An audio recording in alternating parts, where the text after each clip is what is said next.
He wasn't even sure that he had really loved her, but he knew that every hour of the day he missed her love of him and her gay, untidy, chiding and often irritating presence, and though he ate their canapes and drank their martinis, he had nothing but contempt for the international riffraff with whom he consorted on the North Shore.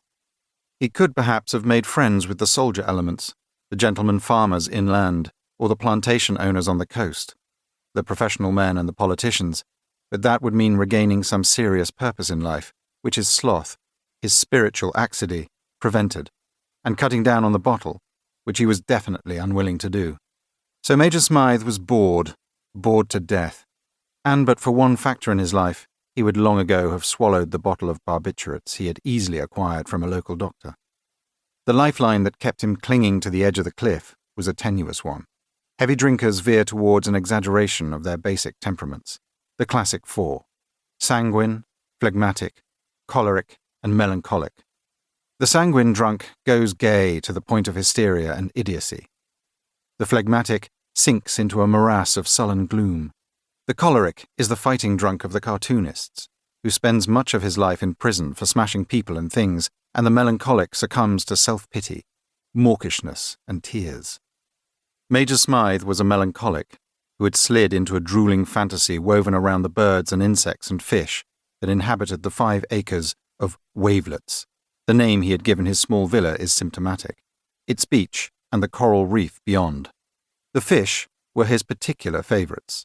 He referred to them as people, and, since reef fish stick to their territories as closely as do most small birds, after 2 years he knew them all intimately, loved them, and believed that they loved him in return.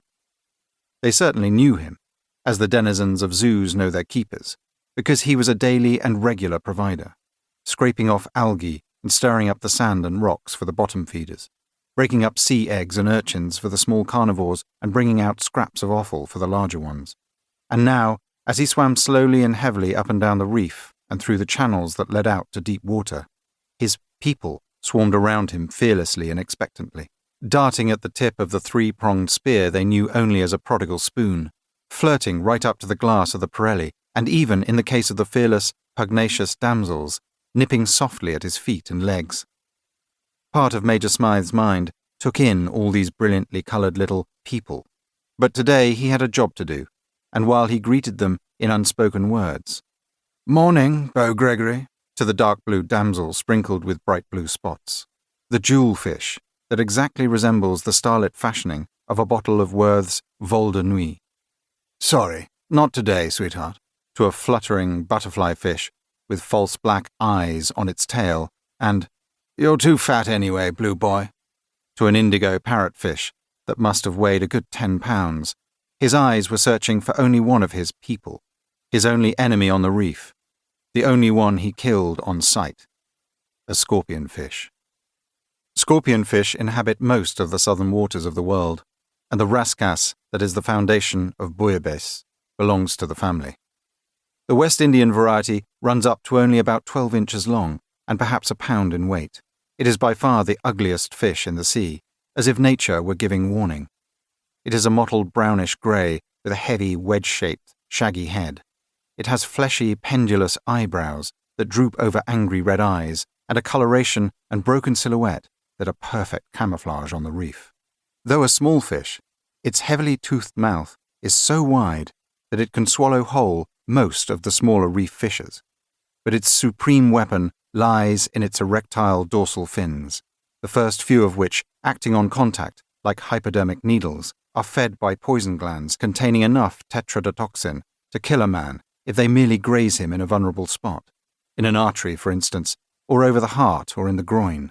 They constitute the only real danger to the reef swimmer, far more dangerous than barracuda or shark, because, supremely confident in their camouflage and armory, they flee before nothing except the very close approach of a foot or actual contact.